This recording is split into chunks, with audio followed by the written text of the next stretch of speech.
وسلام على عباده الذين اصطفى أما بعد أعوذ بالله من الشيطان الرجيم بسم الله الرحمن الرحيم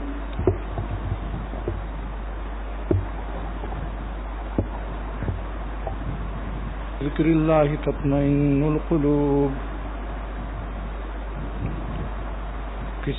کوئی معین الدین صاحب محمد معین الدین صاحب نے لکھا ہے کہ میرے والد صاحب کو بلڈ کینسر ہو گیا ہے، ہسپتال میں داخل ہیں، دل بھی بڑھ گیا، جگر بھی بڑھ گیا، پیٹ میں پانی بھی بھرا ہوا ہے.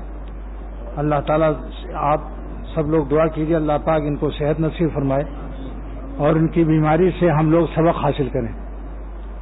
کیا یہ بیماری اوروں کو ہو سکتی ہے یا نہیں؟ جب ہو سکتی ہے تو ہم لوگوں کو بھی تقوی سے رہنا چاہیے. اللہ تعالیٰ کے غضب اور ناراضگی کو اپنے اوپر ذرا دیر کی حرام لذتوں کو لے کر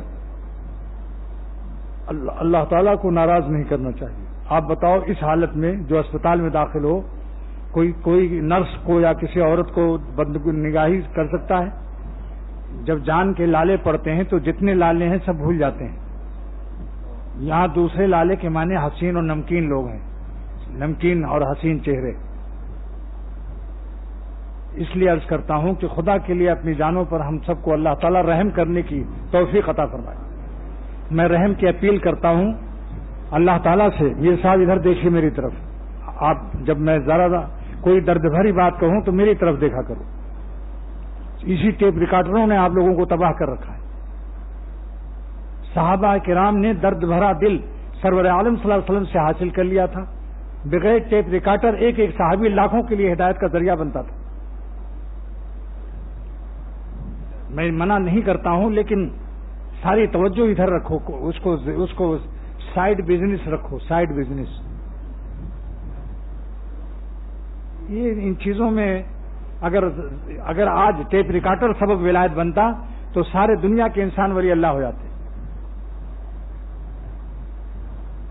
عرض کرتا ہوں کہ حضرات صحابہ کے زمانے میں ٹیپ ریکارڈر نہیں تھے اور بہت سالوں تک، ابھی 100 سال کی ایجاد ہے، 1300 برس تک جتنے لوگ ولی اللہ ہوئے ہیں کاہے سے ہوئے ہیں؟ بتاؤ، ٹیپ ریکارڈر سے ہوئے ہیں. دل و جان اللہ پہ پیش کرو، اللہ پر اپنا قلب پیش کرو اور اس نیت سے باتیں سنیے کہ ہم سب آج سے عمل کریں گے اور ایک سانس بھی اللہ تعالیٰ کو ناراض نہیں کریں گے. جان دے دیں گے اللہ پر جس نے جان دی ہے، لیکن حرام لذت کو امپورٹ نہیں کریں گے. جس مزے سے، جس خوشی سے اللہ تعالیٰ ناراض ہوتے ہیں، ہم اپنے اس بڑی طاقت والے مالک کو ناراض نہیں کریں گے. آپ بتاؤ سب سے بڑی طاقت کس کی ہے؟ لیکن آج کل لوگ کہتے ہیں امریکہ کی بڑی طاقت ہے. گرین کارڈ کا اگر اعلان ہو جائے تو شاید کراچی خالی ہو جائے. اگر آج اعلان ہو جائے کہ جتنے لوگ آنا چاہیں امریکہ آ سکتے ہیں تو کراچی میں کتنے لوگ رہیں گے بتاؤ؟ کچھ مولانا لوگ رہ جائیں گے، کچھ مدرسے رہ جائیں گے، کچھ طلبہ رہ جائیں گے. لیکن میں نے امریکہ میں یہ تقریر کی تھی کہ اے گرین کارڈ لینے والوں، کیا امریکہ کے نیشنل ہونے کے بعد موت نہ آئے گی؟ تمہیں امریکہ بھی چھوڑنا پڑے گا ایک دن. یہ نہ سمجھو کہ کراچی میں مار دھاڑ قتل ہے یہاں بچ جائیں گے. امریکہ بھی چھوڑنا پڑے گا ایک دن. اصلی وطن اللہ تعالیٰ کے یہاں ہے. جہاں تمہارا دین بن جائے وہی تمہارا امریکہ ہے. جہاں ہمارا دین سلامت رہے بس وہی ہمارا اصلی شہر ہے. مولانا رومی رحمۃ اللہ علیہ نے فرمایا کہ ایک مولانا رومی بھی کیا پیارے آدمی ہیں، بہت پیارے آدمی ہیں. میرے شیخ کا جملہ ہے، شاہ عبد الغنی رحمۃ اللہ علیہ فرماتے تھے کہ مولانا رومی رحمۃ اللہ علیہ بڑے ہی پیارے آدمی ہیں. فرماتے ہیں کہ ایک عاشق سے اس کے محبوب نے، معشوق نے پوچھا، گفت معشوق با عاشق اے فتح. ایک معشوق نے پوچھا کہ اے نوجوان عاشق، تو بغربت دیدئی بس شہر رہا، تو نے پردیس میں بہت سے شہروں کو دیکھا. تو بغربت دیدئی بس شہر رہا، بے شمار شہروں کو دیکھا. پس کدامی شہر جہاں خوش طرف، تجھ کو کون سا شہر پسند آیا؟ اس نے کہا کہ گفت شہر کی دروے دلبر، جس شہر میں میرا محبوب رہتا ہے وہی شہر میرا پیارا ہے. مسلمان کو ہی کہنا چاہیے کہ سب سے پیارے شہر دو ہیں، مکہ شریف اور مدینہ شریف. اللہ کا گھر مکہ شریف اور حضور صلی اللہ علیہ وسلم کا روضہ مبارک بس 2 ہی شہر ہمارے شہر پیارے ہیں.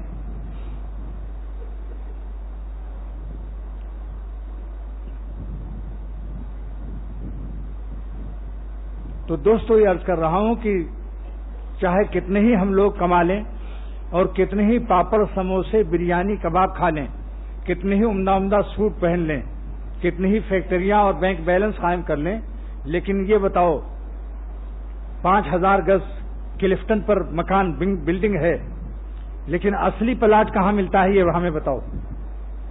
بتاؤ بھائی، اصلی پلاٹ کتنے گز کا ہوتا ہے؟ شاباش، جلدی بتاؤ. 2 گز کا. اصلی پلاٹ 2 گز کا ملتا ہے. بس سمجھ لو وہی ہمارا. وہاں کی فکر کرو. میرے شیخ لالو کھیت سے گزرے سن 1960 میں شاہ عبد الغنی رحمۃ اللہ علیہ نے، تو وہاں کچھ جھوپڑیاں دیکھیں. فرمایا کہ حکیم اختر دیکھو یہ جھوپڑیاں ہیں، ان کتنی پریشانی میں ہیں، لیکن سورج نکلتا ہے اور ان پر بھی ڈوب جاتا ہے. گزارا ان کا بھی ہو رہا ہے، ایک دن ان کا بھی زندگی پار ہو جائے گی، لیکن اگر آخرت خراب ہو گئی تو کیا ہوگا؟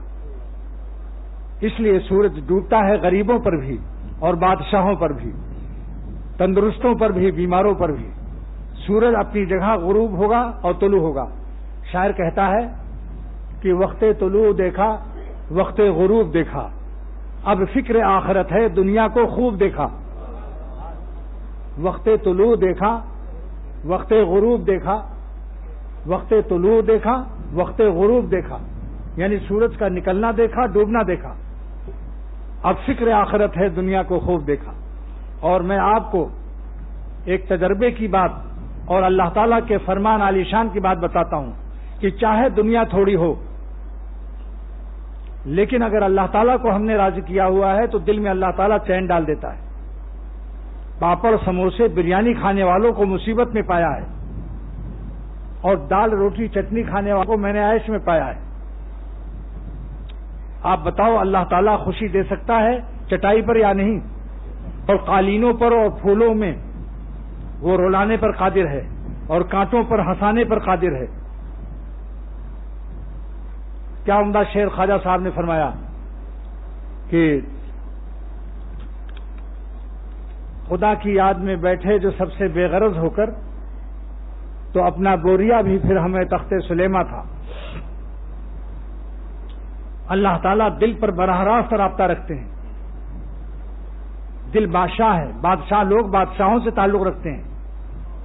دل بادشاہ ہے جسم کا، لہذا اللہ تعالیٰ جس سے خوش ہوتے ہیں اس کے دل کو چین دے دیتے ہیں. اور جب دل گلستان ہوتا ہے تو سارے عالم میں گلستان نظر آتا ہے. دل گلستان تھا تو ہر شے سے ٹپکتی تھی بہار، دل گلستان تھا تو ہر شے سے ٹپکتی تھی بہار، اور دل بیاباں ہو گیا، عالم بیاباں ہو گیا. آپ نے نہیں دیکھا ہوگا کہ وزیر اعظم پولیس کو براہ راست بلا کے بات کرے. وہ اس شہر کے گورنر سے، وزیر سے، صوبے سے بات کرے گا، صدر. اللہ تعالیٰ کان کو نہیں ایستے. پہلے جیسے ہی گناہ شروع کرتا ہے انسان، سب سے پہلے دل میں پریشانی آتی ہے. یہ تھوڑی کان کی سنوائی اور آنکھ کی بینائی نہیں چھینتے. پہلے بادشاہ ہے دل. بڑے لوگ بڑے ہی لوگوں سے رابطہ رکھتے ہیں. اللہ تعالیٰ کی شان یہ ہے کہ جب کوئی گناہ کا ارادہ کرتا ہے اور آگے ذرا سا بڑھتا ہے تو اللہ تعالیٰ فرماتے ہیں جس نے میری نافرمانی کا ارادہ کیا اور میری نافرمانی کے حرام مزے لوٹنے کی خبیثانہ حرکت شروع کی. خبیثانہ کیوں کہتا ہوں؟ آپ لوگ بتائیے کہ گناہ خراب چیز ہے اچھی چیز ہے؟ تو پھر میں خراب چیز کو اگر خراب کہتا ہوں تو آپ لوگوں کو کوئی اعتراض نہیں ہونا چاہیے. خراب معنی کیا ہے جانتے ہیں؟ خر معنی گدھا، آپ معنی پانی، گدھے کا پانی.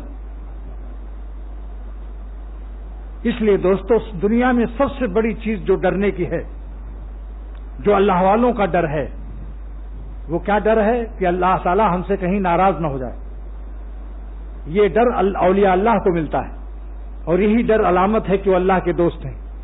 جو بے خوف ہوتا ہے اور سانڈ کی طرح ہر وہ گناہوں کے اوپر اپنی زندگی کو ضائع کرتا ہے، یہ دلیل ہے کہ یہ ظالم کا دل اللہ سے بہت دور ہے. نابینا ہے، دیکھتا نہیں ہے اللہ تعالیٰ. اگر بینا ہوتا تو اس کی مثال ایسی ہے کہ ایک کمرے میں ایک چھوٹا سا شیر کا بچہ ایک شخص نے پالا تھا. مہمان کو اسی کمرے میں ٹھہرا دیا، بجلی بند کر کے روشنی بند کر دی. اس بیچارے کو پتا بھی نہیں کہ اندھیرے میں یہاں شیر ہے، اپنا سو لیا، کھراٹا لے رہا ہے. 3 بجے رات کو اس کو پیشاب لگا. اب دروازہ کھولنے چلا تو اس کی آنکھ شیر کی لال لال نظر آتی ہے اندھیرے میں. شیر کی آنکھ کیسی ہوتی ہے اندھیری رات میں؟ ایک دم انگارا، جیسے کوئلہ جل رہا ہو، لال سرخ آگ. بس اس کو شبہ ہوا. پھر اس نے ٹارچ سے دیکھا تو شیر تھا. تو وہ لیٹرین جاتا رہا تھا جس کام کے لیے، اس کا کام وہیں ہو گیا. آپ لوگ سمجھ رہے ہیں میری بات یا نہیں؟ جس ایکسپورٹ آفس میں جا رہا تھا اس کا وہیں چارپائی پر سب مال ایکسپورٹ ہو گیا. اور پھر میزبان سے خوب لڑائی کی تو معلوم ہوا کہ جب تک اندھیرا تھا، جب تک یہ اندھیرے میں تھا، اس کی بینائی کام نہیں کر رہی تھی تو بے خوفی سے سو رہا تھا. جس دن اللہ آنکھ دے دے گا ہم کو آپ کو، اور اللہ کی عظمت، وہ خالق شیران کائنات، سارے دنیا کے شیروں کا پیدا کرنے والا، جس دن اس کی عظمت سمجھ میں آ جائے گی تو پھر ہمت نہیں ہوگی یہ بدنظری عورتوں کو، امردوں کو تاکنے جھانکنے کی. مردہ لاشوں پر زندگی مت ضائع کیجیے. یہ سب مردہ لاش ہیں، کچھ دن کے لیے چل رہی ہیں، ایک دن سب قبرستان میں جانے والے ہیں. مردوں پر مردہ مت ہو جاؤ، ڈبل مردے ہو جاؤ. یاد رکھو، ہم بھی مرنے والے، یہ حسین بھی مرنے والے. جب 2 مردے ہو جاتے ہیں تو ڈبل مردے ہو جاتے ہیں. اور کوئی شخص، واللہ کہتا ہوں قسم کھا کر مسجد میں، جتنی رومانٹک دنیا ہے، بے چین پریشان ہے. لاکھ خمیرے کھاتے رہو، کچھ اثر نہیں ہوتا. اللہ تعالیٰ جس سے ناراض ہوتا ہے اس ظالم پر کروڑوں خمیرے برسا دو، اس کے دل میں چین نہیں مل سکتا اس کو. خدا کے لیے ہی کہتا ہوں آپ حضرات سے بار بار، خصوصاً اپنے ان دوستوں سے جو رات دن ساتھ ہیں، کہ خدا کے لیے اپنی جانوں پر ہم سب کو رحمت کی بھیک اللہ تعالیٰ سے مانگنی چاہیے. اور یہ دعا حضور صلی اللہ تعالی وسلم نے سکھایا. حضور صلی اللہ علیہ وسلم نے سکھایا کیسے بھیک مانگو گے اللہ کی رحمت کی اپنی جان پر. اللہم ارحمنی بترک المعاصی، پڑھیے آپ لوگ بھی، اللہم ارحمنی بترک المعاصی، اے اللہ ہم پر رحم کی بھیک دے دے. وہ کیسی بھیک ہے جس سے ہم گناہ چھوڑ دیں، یہ ہے رحم کی بھیک. ورنہ سمجھ لو حق تعالیٰ کی رحمت سے محروم ہونا، ساری طاقت بھول جائے گی. جس دن بلڈ کینسر یا گردے بیکار کر دے گا اللہ، اس وقت پتہ چلے گا کہ تمہارے گناہوں کی طاقت کہاں گئی.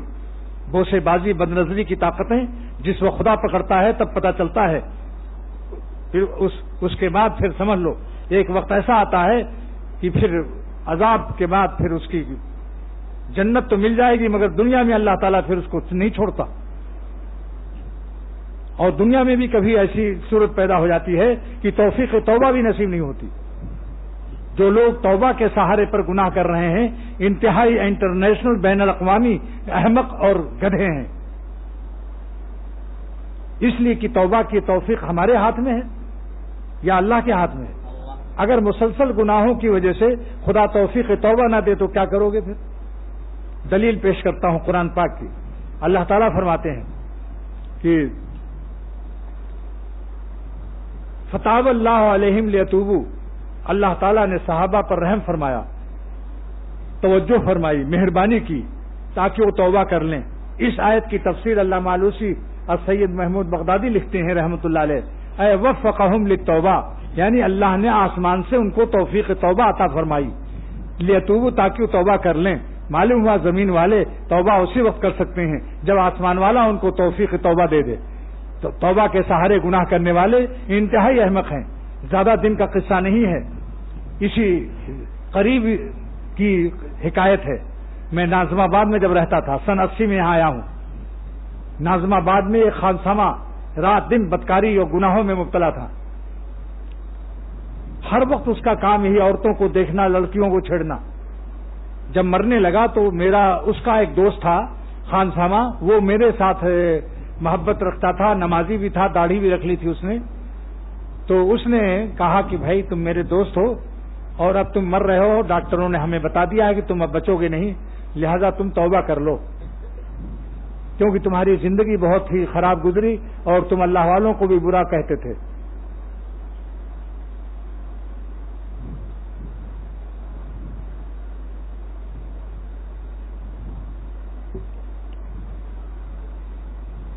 یہ قصہ پرانا نہیں ہے. لوگ کہتے ہیں یہ تو پرانے زمانے کا قصہ ہے. یہ اسی صدی کا قصہ ہے، 15 سال پہلے کا قصہ ہے.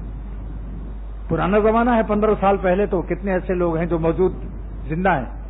جو شخص یہاں 15 سال سے عمر کا زیادہ ہے وہ گیا موجود تھا. تو اس نے کیا کہا؟ اس نے کہا کہ ساری دنیا کے الفاظ مجھ سے نکلتے ہیں. میں ڈاکٹر کا لفظ کہتا ہوں، اسپتال لے چلو، چائے لاؤ، بسکٹ لاؤ، لیکن جو لفظ تم کہہ رہے ہو یہ میرے منہ سے نہیں نکل رہا ہے.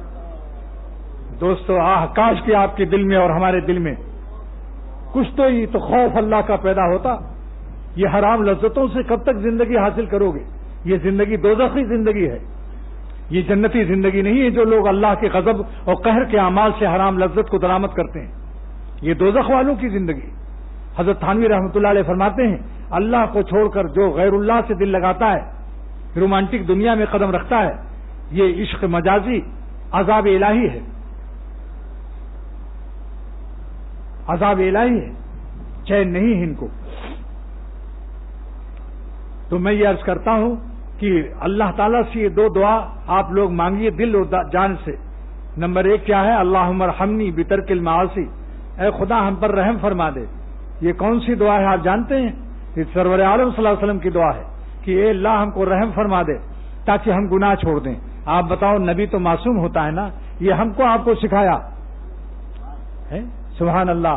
ابا کتنا ہی تندرست ہو لیکن بچوں کو سمجھاتا رہتا ہے کہ بیٹا یہ نہ کھانا نہیں تو تم کو یہ ہو جائے گا. یہ حضور صلی اللہ علیہ وسلم تو معصوم تھے. ہمارے آپ کے لیے یہ دعا اللہ تعالیٰ سے مانگ کر سکھا دیا کہ یوں دعا مانگو، اللہ ہم پر رحم کر دے. اللہ ارحمنی مانے کیا ہے؟ اے اللہ ہم پر رحم کر دے. کون سی رحم؟ جس سے ہم گناہ چھوڑ دیں. لہذا جو ظالم گناہ میں مبتلا ہے وہ تعالیٰ کی رحمت سے محروم ہے یا نہیں؟ آپ بتائیے، بتاؤ بھائی. یہ دعا یہ حدیث کس بات کی دلیل پیش کرتی ہے کہ جو گناہ نہیں چھوڑ رہا ہے اور حرام لذت کو درآمد کر رہا ہے، امپورٹ کر رہا ہے، تو یہ اللہ تعالیٰ کی خاص رحمت سے جس کا اس حدیث میں ذکر ہے اس سے محروم ہے. لیکن اگر توبہ کر لے تو سمجھ لو رحمت آ گئی، کیونکہ توبہ اسی کو نصیب ہوتی ہے جس پر اللہ کا رحم ہوتا ہے. آپ کے اختیار میں ہے، اتنا تو اختیار میں ہے کہ اللہ والوں کے پاس جاؤ، ان کے پاس بیٹھو،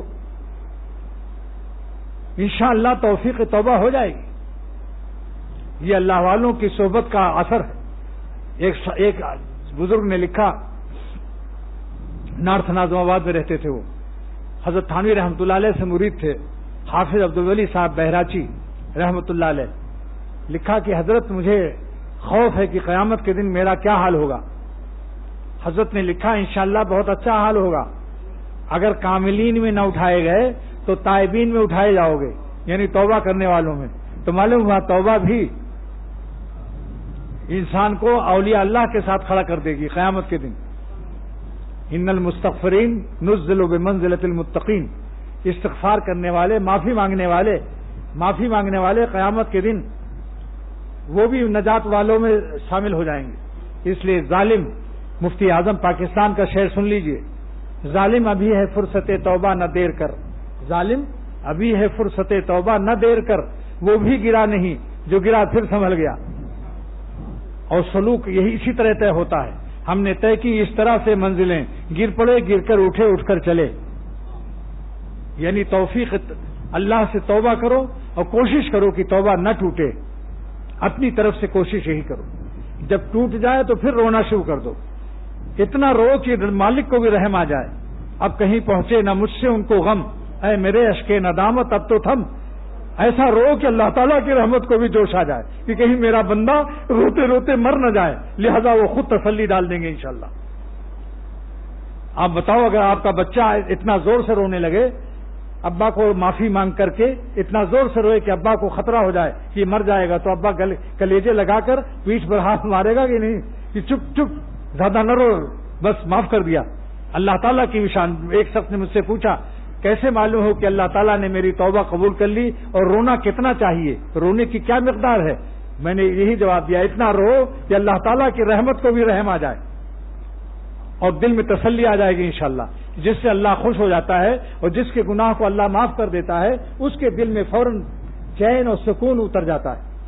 دل پر اللہ رحمت کا سایہ بھیج دیتا ہے کہ بس کرو، اتنا زیادہ نہ رو کہ تم کہیں نابینا ہو جاؤ یا تمہاری صحت کو نقصان پہنچ جائے. اللہ تعالیٰ ارحم الراحمین ہے. حضرت تھانوی رحمۃ اللہ علیہ فرماتے ہیں کہ حاجی امداد اللہ صاحب رحمۃ اللہ علیہ کعبہ شریف میں توبہ کی اس طرح سے روتے تھے سجدے میں، اپنے گناہوں سے معافی مانگ کر اتنا روتے تھے کہ ہم سے سننے والوں کا کلیجہ پھٹتا تھا، تو اس رونے والے کا کیا حال ہوگا؟ آج ہمارا کیا حال ہے؟ ہم تو گناہ کر کے ڈکار بھی نہیں لیتے، وہی چائے، وہی پاپڑ سموسے، وہی کھانا پینا، وہی بریانی اور وہی گوشت، ذرا بھی پتہ نہیں چلتا کہ یہ شخص گناہ کر کے آیا ہے اور اس کے قلب میں کوئی بے چینی ہے۔ کس منہ سے ظالم کھانا کھاتا ہے اللہ کا رزق؟ کس منہ سے چائے پیتا ہے جبکہ خدا تعالیٰ کو ناراض کیے ہوئے؟ یہ اولیاء اللہ کی نشانی ہے یا سرکشوں کی، غافلوں کی؟ یہ تو کلو و تمتو قلیلا انکم مجرمون والی اس پر کیفیت کے اثرات نظر آتے ہیں۔ اللہ والے تو وہ ہیں کہ جن سے گناہ ہو جائے، اگر بدنظری ہو جائے، کسی عورت پر نظر پڑ جائے یا نماز قضا ہو جائے تو ناشتہ نہیں کرتے جب تک چائے نہیں پیتے جب تک قضا نہ ادا کر لیں، جب تک رو رو کے اللہ تعالیٰ کو راضی نہ کر لیں۔ اللہ کے رزق کی طرف ہاتھ بڑھانا بے غیرتی سمجھتے ہیں، وہ سمجھتے ہیں کہ خلاف بندگی اور شرافت کے خلاف۔ آپ بتائیے کہ اللہ جو شخص نماز قضا کر دے اور فجر پھر اس کے بعد وضو کر کے نہ ادا کرے اور ناشتے کے لیے پہل کر دے تو یہ کیسا بندہ ہے؟ اس کو حیا آنی چاہیے یا نہیں کہ رزق اللہ کا کھا رہے ہو، اپنی کمائی مت سوچو۔ تمہارے ہاتھ پیر پر اگر کسی کے اللہ فالج گرا دے کما سکتا ہے؟ اللہ ہی کی طاقت سے کما رہے ہو، اور کتنے لوگ محنت کر رہے ہیں اور رزق نہیں پا رہے ہیں، کتنے لوگ بہت ذہین ہیں وہ نہیں رزق پا رہے ہیں، اور بے وقوف لوگوں کا مال اتنا ہے کہ جو انگوٹھا ٹیک کر لگاتے ہیں نشانی، ان کو دستخط کرنا بھی نہیں آتا۔ سعدی شیرازی نے لکھا ہے کہ ایک آدمی بے وقوف بے پڑھا لکھا ایک اونٹ پر لے جا رہا تھا دو بوری گندم کی لادے ہوئے، ایک طرف گندم لادے ہوئے، ایک طرف مٹی لادے ہوئے، اتنی ہی وزن، اور وہ پیدل جا رہا تھا۔ کسی نے کہا بھائی آپ یہ اس طرف کیا ہے؟ اس کا گیہوں، اس طرف کیا ہے؟ مٹی۔ کہا مٹی کو لادا ہوں، کہا کہ بیلنس رہے۔ تو اس نے کہا گیہوں کو آدھا آدھا کر دو، آدھا گیہوں اس طرف آدھا گیہوں اس طرف، خام اوپر، اور جو وزن بچے گا مٹی کا اس کی جگہ تو بیٹھ جا۔ بتاؤ بھائی ہے عقل کی بات یا نہیں؟ کہ گیہوں کو تم آدھا آدھا کر دو، آدھا گندم ادھر، آدھا گیہوں ادھر کر دو، آدھا گیہوں ادھر، جو مٹی لاتے ہوئے ہو بیلنس کے لیے اس کو پھینک دو اور مٹی کی جگہ تو بیٹھتا آرام سے۔ تو اس نے کہا بھائی بڑی اچھی بات بتائی، واقعی ہم تو بیوقوف تھے، لیکن یہ بتائیے آپ کہاں جا رہے ہیں؟ ان کا میں روزی کے لیے جا رہا ہوں۔ ان کا کیا بات ہے؟ ان کا بہت پریشان ہوں، قرضہ لگ گیا ہے، روزی نہیں مل رہی۔ تو اس نے کہا ہم تیرا مشورہ نہیں مانیں گے، تو منحوس معلوم ہوتا ہے، تیری عقل سے تجھے کہاں روزی ملی؟ میں ایسے ہی چلوں گا جیسے چل رہا ہوں۔ اس نے کہا تیری عقل سے اگر عقل سے روزی ملتی تو مجھ سے زیادہ تجھے روزی ملنی چاہیے۔ تو جس کو اللہ روزی دے سمجھ لو عقل سے نہیں، اللہ کی رحمت نے دیا ہوا ہے، اس کا شکریہ ادا کرو۔ جن کو اللہ نے مال و نعمت دی ہے وہ اور زیادہ شکر کرنا چاہیے، غریبوں سے امیروں کو زیادہ شکر ادا کرنا چاہیے۔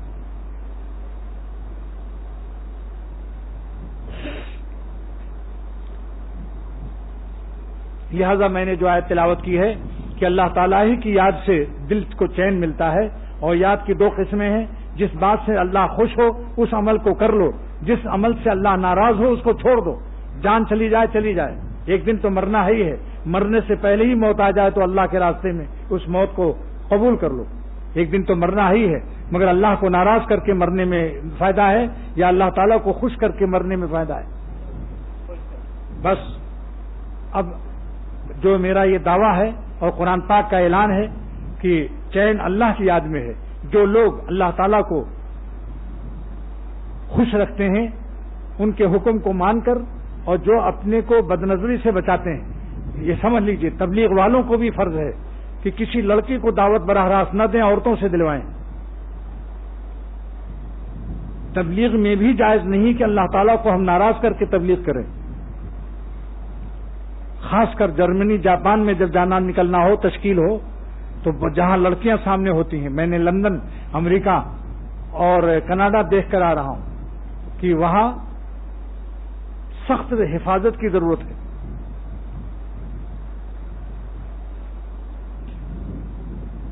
اور امام ابو حنیفہ رحمۃ اللہ علیہ اپنے شاگرد امام محمد رحمۃ اللہ علیہ کو چونکہ بہت حسین تھے پیچھے بیٹھالتے تھے۔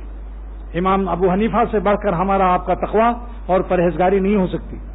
امام صاحب نے احتیاط کیا اور فرمایا کہ جاؤ پیچھے بیٹھو، جب داڑھی نکل آئے تب آنا۔ اس لیے بزرگوں نے فرمایا کہ جن کے داڑھی موچھ نہ نکلی ہو ان کی دعوت میں اپنی حفاظت کرو، کسی کی جوتیوں کی حفاظت میں اپنا دین و دوشالہ مت گواؤ۔ یہ حاجی امداد اللہ صاحب ہمارے پردادا پیر کا ارشاد ہے کہ کسی کی جوتیوں کی حفاظت میں اپنا 2000 10,000 کا دوشالہ مت گوا دو۔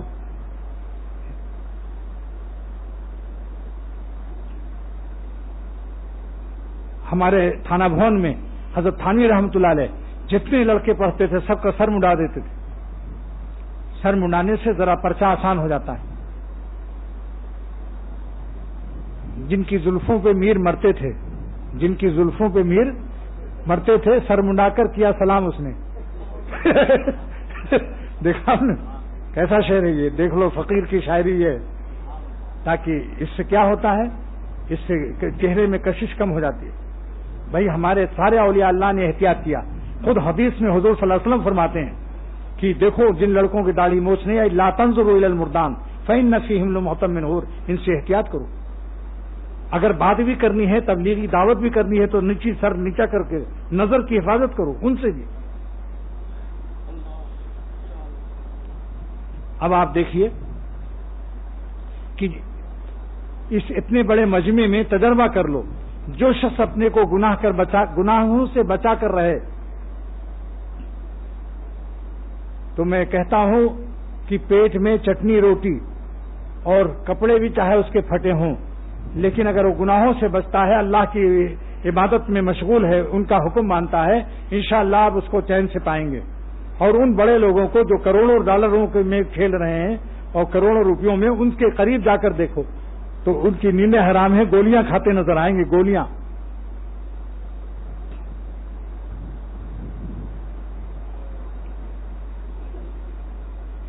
ہمارے جہاز میں عمران خان بھی تھے، کرکٹر، سنا ہوگا آپ لوگوں نے نام عمران خان کا۔ تو وہ عمران شو امریکہ میں دکھانے گئے تھے تاکہ کینسر کا جو ہسپتال ہے ان کا لاہور میں، اس کو کچھ چندہ مل جائے، لیکن شو دکھانے والے کا شو ختم ہو گیا، ہارٹ فیل ہو گیا اس کا لاش لا رہے تھے وہ، اور ان کو اتنی پریشانی تھی کہ زندگی کا سرمایہ جیسے ڈوب گیا۔ وہ خود کہا، میں فرسٹ کلاس میں وہ بھی تھے، میں بھی تھا، اس نے کہا میرا دماغ آف سیٹ ہے، میں گولیاں کھا کر ابھی سونا چاہتا ہوں۔ عملے سے کہا کھانا پینا سب بند۔ تو اگر اللہ کا کوئی ولی اللہ ہوتا تو گولیاں انشاءاللہ نہیں کھانا پڑتا۔ جو غم کے ساتھ ہو تم بھی تو غم کا کیا غم ہے، خوشا حوادث پیہم، خوشا حوادث پیہم، خوشا یہ اشک رواں، جو غم کے ساتھ ہو تم بھی تو غم کا کیا غم ہے۔ انشاءاللہ روئے زمین پر دیکھ لو، اور کسی ولی اللہ نے خودکشی نہیں کی۔ اگر خودکشی کی ہے تو امریکہ اور جرمن جاپان والوں نے کی ہے۔ جتنے ہی جو خدا سے دور ہے انہوں نے حرام موت اختیار کی، کیونکہ کوئی سہارا نہیں ہے۔ اللہ تعالیٰ اللہ والوں پر کے دل کو غم پروف کرتے ہیں، کسی حالت میں ہو ہمیشہ اللہ سکون سے ان کو رکھتا ہے۔ اگر سوئٹزرلینڈ کی گھڑیاں واٹر پروف بن سکتی ہیں تو اللہ تعالیٰ اپنے عاشقوں کے قلب کو بھی غم پروف کرتے ہیں۔ لیکن میں نے ان سے مسافہ کر لیا، میں نے کہا میں نے آپ کو اخباروں میں بارہا دیکھا، آج آپ کو یہاں دیکھ لیا، مسافہ کر لیا، لیکن میرے مسافے سے ان پر کیا اثر پڑا کہ وہ میرے دوستوں سے بار بار پوچھ رہے تھے کہ یہ کون شخص ہے۔ پھر بتایا کہ یہ شیخ ہیں، تو اس نے پوچھا کہ کیا صوفی بھی ہیں یہ؟ تو اس لوگوں نے بتا دیا دوستوں نے کہ ہاں صوفی بھی ہے یہ شخص۔ تو کہا صوفی ازم میں بھی سیکھنا چاہتا ہوں، صوفی ازم۔ تو وہ صوفی ازم سیکھنے والے شاید جلد ہی آئیں ہماری خانقاہ میں انشاءاللہ تعالی۔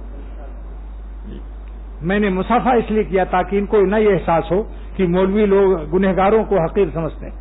میں ہر ایک کو گلے لگانے کے لیے تیار ہوں۔ امریکہ کے ہمارے دوست کا بیٹا بیٹھا ہے، بتاؤ میں نے محبت تم لوگوں کو پیش کیا یا نہیں؟ جتنے بھی ہے، کوئی بھی اللہ کا بندہ ہو، جب میں کافروں کو گلے لگا سکتا ہوں، اگر ہمیں امید ہو جائے کہ یہ اسلام لائے گا، ایمان لائے گا، تو مسلمان ہے، وہ تو ایمان لا چکا ہے۔ اللہ تعالیٰ کا شکر ہے، جہاں جہاں میرا بیان ہوا، لندن میں پہلا بیان ہوا جس دن ہم پہنچے 2 بجے ظہر کے وقت میں، تو وہاں سارے برطانیہ کے علماء بلائے گئے تھے۔ ایک اجتماع تھا سیادت المسلمین کا، وہاں میرے شیخ کا خلیفہ مولانا ایوب سورتی نے بلایا، میرا جب بیان ہوا تو وہاں کے خطیب اور اس نے فوراً چھپوا دیا. وہ چھپا ہوا واز اتنی جلدی چھپا کہ وہ میرے ساتھ آیا ہوا. اس کے بعد اب لندن کی سڑکوں کا حال سنیے. کچھ لندن کا جغرافیہ سناؤں آپ لوگوں کو. جہاں جانے کے لیے آپ لوگ بہت پریشان رہتے ہیں.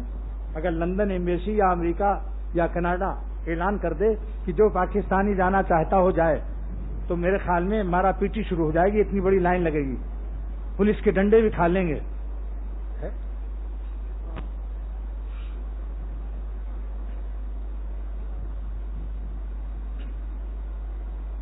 میں جب لندن کی سڑکوں پر ایک دن جا رہا تھا, ایک دوست کے ہاں ناشتہ پر دعوت تھی. وہ میرے شیخ کا شاگرد ہے, ہردوئی کا پڑھا ہوا حافظ قرآن, حافظ موسیٰ نام ہے اس کا بھائی یہاں آیا بھی تھا, لندنی, ابراہیم لندنی. تو اس نے راستے میں مجھے ایک بڈھی انگریز ملی. اگر کافروں کا دیکھنا ہو تماشا تو ان کا بڑھاپا دیکھو, کوئی پوچھنے والا نہیں ہوتا, کیونکہ اپنی اولاد سے محبت کم کرتے ہیں, کتے سے زیادہ کرتے ہیں. تو ایک کتا کے بجائے دو کتے لیے جا رہی تھی, اور اولاد کو نہ یہ اولاد سے پیار کرتے ہیں نہ اولاد ان کو پوچھتی ہے. جتنے انگریز بڈھے ماں باپ ہوتے ہیں وہ پولیٹری فارم کی طرح, مرغی فارم کی طرح دور کئی 100-50 میل دور ان کو بڈھے ہاؤس بنے ہوئے ہیں. اس میں وہ مرتے کس طرح سے ہیں, گھسٹ کر. یعنی جب چلنے نہیں پاتے, گھٹنوں میں درد اور بیماری ہوتی ہے تو گھسٹ کر چلتے ہیں, اور ان کے منہ سے پانی بہتا رہتا ہے. اس رال کو پوچھنے والا بھی کوئی نہیں ہوتا. یہ ہے لندن کے کفر کا عذاب. اور کتوں پر کتنا خرچ کرتے ہیں, لاکھوں ڈالر ان کے نام پر وقف کرتے ہیں. جیسے ہم لوگ مدرسوں کے لیے وقف کرتے ہیں, وہ کتوں کے لیے وقف کرتے ہیں کہ میرے مرنے کے بعد بھی میرے کتوں کا خیال رکھا جائے, ان کے نہلانے دھلانے میں کوتاہی نہ کی جائے, اور اس کو ہمارے پیسوں سے اس کی نوکر رکھے جائیں اس کی حفاظت کے لیے. تو ان کے ماں باپ کا ایک عجیب و غریب حال ہے. جوانی میں عیش کر لیں انگریز اور کافر, ان کا بڑھاپا اتنا خطرناک ہوتا ہے جس کی حد میں. اور ایک بلی کا آپریشن ہوا ابھی امریکہ میں, $10,000 خرچ کیا اس پر. بلی کتے پر بے حد آپریشن, اور انسان مرتا رہے کوئی پرواہ نہیں. خیر, تو اس کے 2 کتے کو جب میں نے دیکھا تو میں نے فوراً ایک شعر کہا. شعر کہتا نہیں ہوں, اللہ تعالیٰ کی رحمت سے بن جاتا ہے. پہلے معنی سمجھ لو. قلب مانے کتا, قلب مانے اس کی جمع کلاب آتی ہے, کلاب. اب سنیے شعر. کسی کو ذوق گلاب ہے تو کسی کو ذوق کلاب ہے. یعنی کوئی گلاب کا پھول پسند کرتا ہے, کوئی کتوں سے دوستی کرتا ہے. کسی کو ذوق گلاب ہے تو کسی کو ذوق کلاب ہے. کوئی جنابت میں مبتلا ہے تو کوئی عالی جناب ہے. جنابت مانے ناپاکی, جنابت مانے ناپاکی. کوئی جنابت میں مبتلا ہے تو کوئی عالی جناب ہے. اب آپ کہیں گے وہ ناپاک کیوں رہتے ہیں؟ میں نے آنکھوں سے دیکھا کہ ایک انگریز جا رہا ہے اور اس کے داہنی طرف اس کا کتا بیٹھا ہے اس سیٹ پر جہاں بزرگوں کو لوگ بیٹھالتے ہیں, اپنے بڑے بزرگ کو, والد کو بیٹھالتے ہیں. اس سائڈ پر کتا بیٹھا ہوا ہے. تو اتنی بڑی ٹافی دیکھیے, ایک بالش کی ٹافی اس نے کتے کو کھلائی, اور میں دیکھ رہا ہوں. یہ سنی سنائی بات نہیں ہے. میں نے بہت شکر ادا کیا کہ الحمدللہ کہ لندن, کینیڈا, امریکہ کا حال اب بتانے کے لیے میں اپنا تجربہ پیش کروں گا. اس نے اس ٹافی کو اس کو کھلایا, اس نے خوب کھایا, اور اس کے بعد اس کے منہ سے کھینچ کر اس نے کھایا, اور میں تماشا دیکھ رہا ہوں. جس کا تھوک پیشاب سے بدتر ہے.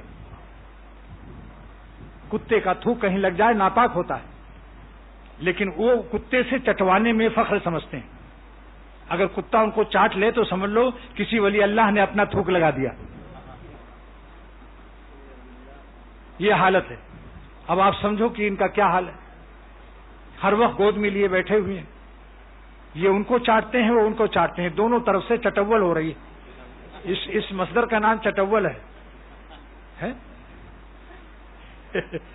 اللہ کا شکر ادا کرو. میں نے شکر ادا کیا کہ الحمدللہ اللہ تعالیٰ نے ہم کو ایمان اور اسلام سے نوازا, اور ان انگریزوں کے کافروں کی زندگی سے بچایا. اس کے بعد پھر میں ناشتے کے وقت ایک شعر موضوع ہوا, کیونکہ دیکھتا ہوں تمام دنیا خوب ان کے پاس ہے لیکن سکون نہیں ہے. اس وقت میرا شعر موضوع ہوا, made in London, made in London شعر ہے یہ. آج کل لوگ کہتے ہیں نا بھائی کہاں کے بنا ہوا چاقو ہے؟ جرمنی. اچھا فوراً لاؤ جلدی لاؤ. آج کل باہر کی چیز فارن کنٹری کی چیزیں پسند کی جاتی ہیں. تو آج آپ لوگ میڈین لندن شعر میرا سنیے. میر صاحب سے ناشتے کو میں نے کہا کہ مانا کہ میر گلشن جنت تو دور ہے، مانا کہ میر گلشن جنت تو دور ہے، لیکن ہوں دل میں خالق جنت لیے ہوئے، لیکن ہوں دل میں خالق جنت لیے ہوئے. جس کو اللہ تعالیٰ نے اپنی محبت دی ہے سمجھ لو اس کے دل میں خالق جنت موجود ہے. مانا کہ میر گلشن جنت تو دور ہے لیکن ہوں دل میں خالق جنت لیے ہوئے. یہ میڈین لندن شعر سن لیا آپ نے. اب میڈین مانچسٹر سنیے. مانچسٹر میں ایک شعر میں نے کہا تھا جس کے چسٹر آپ لوگ بہت پسند کرتے ہیں. مانچسٹر سنا ہوگا، تجارتی طور پر بہت مشہور شہر لندن کا ہے.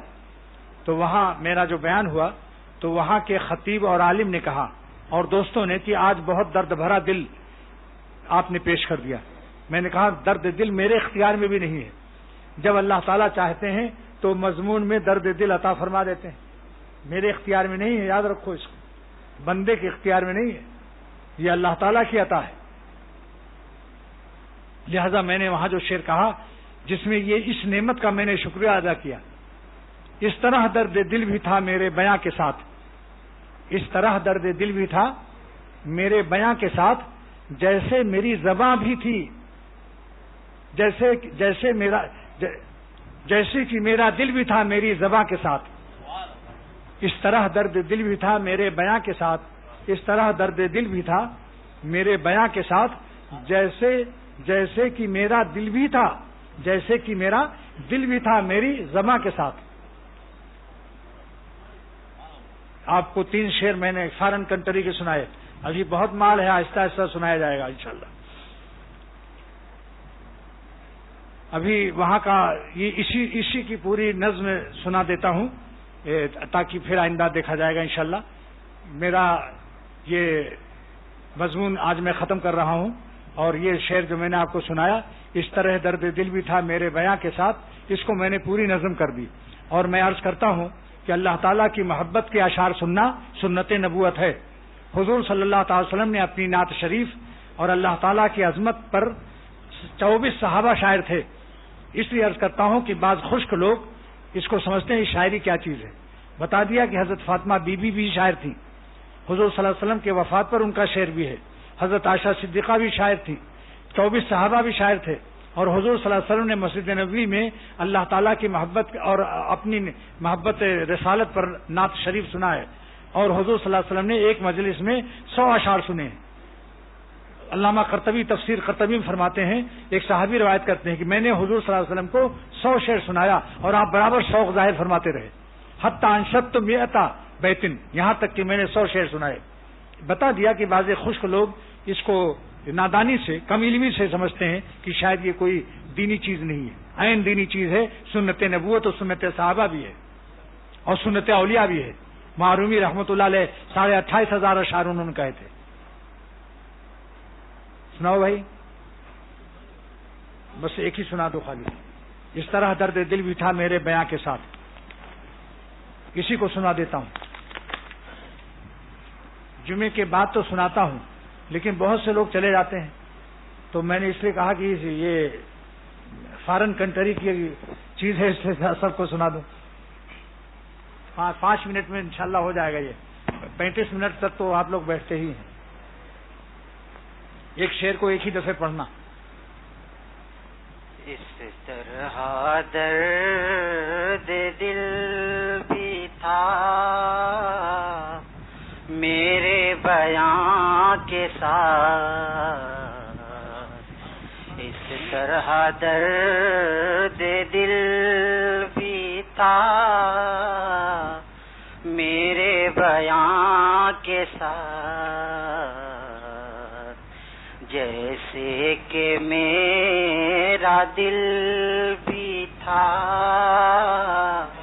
میری زبان کے ساتھ. اس طرح درد دل بھی تھا میرے بیان کے ساتھ، جیسے کہ میرا دل بھی تھا میری زبان کے ساتھ، دنیا عقل ہو گئی خاموش و بے زبان، دنیا عقل ہو گئی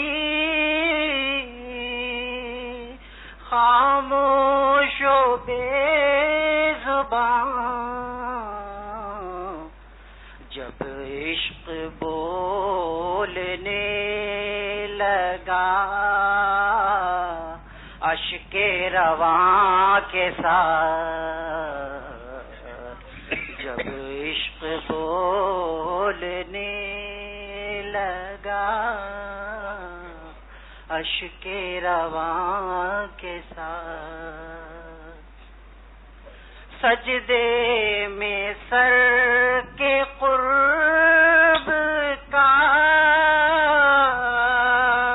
عالم نہ پوچھئے،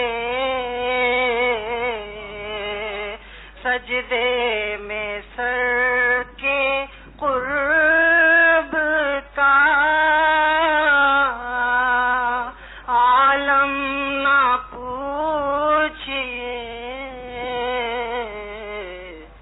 جیسے کہ یہ زمین ہے تیرے آسماں کے ساتھ، جیسے کہ یہ زمین ہے تیرے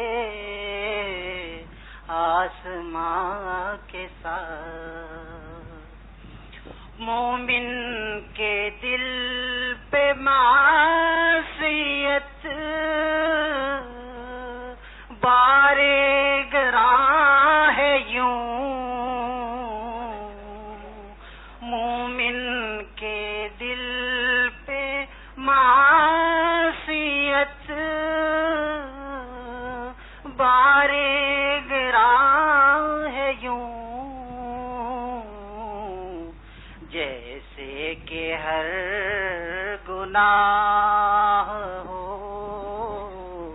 کوہ گراں کے ساتھ، جیسے کہ ہر گناہ ہو کوہ گراں کے ساتھ، یاد خدا سے دل کو ملا چین دوستو، یاد خدا سے دل کو ملا چین دوستو، پاتا ہے چین کوئی کب عشق بتاں کے ساتھ، پاتا ہے چین کوئی کب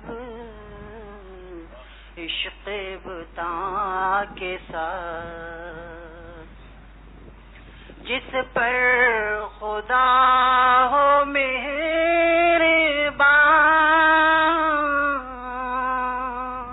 رہتا ہے چین سے، جس پر خدا ہو مہربان رہتا ہے چین سے، ہرگز نہ ہوگا بے سکون نامہربان کے ساتھ، ہرگز نہ ہوگا بے سکون نامہربان کے ساتھ، رب جہاں کے ساتھ ہے جس دل کو رابطہ رب جہاں کے ساتھ ہے جس دل کو رابطہ اختر دعا بھی اس کی ہے آہو فغاں کے ساتھ اختر دعا بھی اس کی ہے آہو فغاں کے ساتھ دنیا عقل ہو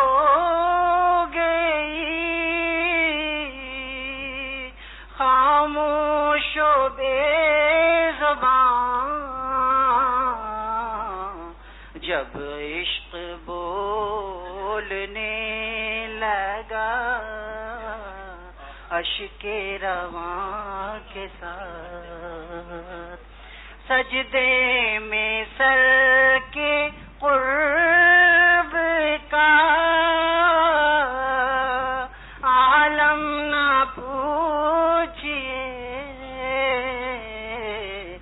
جیسے کہ یہ زمین ہے تیرے آسمان کے ساتھ.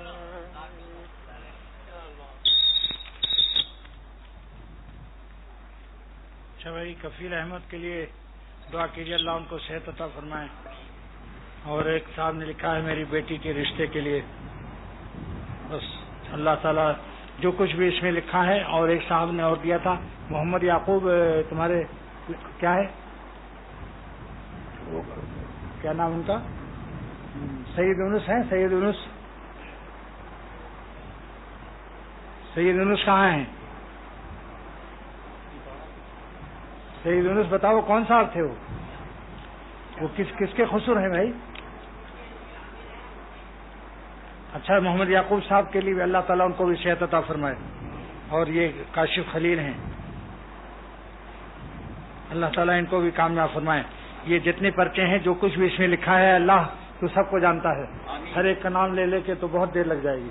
یا اللہ جنہوں نے پرچے دیے ہیں اور جنہوں نے زبانی مجھ سے کہا ہے یا ٹیلی فون سے بات کی ہے، بعض دوستوں نے ٹیلی فون سے رابطہ کیا غیر ملک میں، اللہ بس دعا کرتا ہوں اللہ اختر کو اور میرے سب دوستوں کو اور جتنے حاضرین ہیں اور جتنی عورتیں آئی ہوئی ہیں، جتنے مسلمان ہمارے سب بھائی آئے ہوئے ہیں، اللہ ہم سب کو دنیا بھی دے آخرت بھی دے. دنیا میں بھی ہم کو آرام عزت عطا فرمائیے، عافیت سے زندہ رکھیے اور گناہوں سے حفاظت نصیب فرمائیے. اور آخرت میں خاتمہ ایمان کر کے ایمان پر خاتمہ نصیب فرما کر یا اللہ میدان محشر میں بے حساب مغفرت فرما کر جنت میں ہم سب کو اکٹھا فرما اور ہمارے شہر کراچی کو امن اور عافیت والا شہر بنا دے. اغوا، چوری، ڈاکہ، جتنے بھی قتل خون ہیں اللہ ہمیشہ کے ان کو دور فرما دے. یا اللہ سارے ملک کو ہمارے عافیت والا شہر بنا دے اور سارے عالم اسلام کو عافیت نصیب فرما اور عالم کفر کو ایمان نصیب فرما.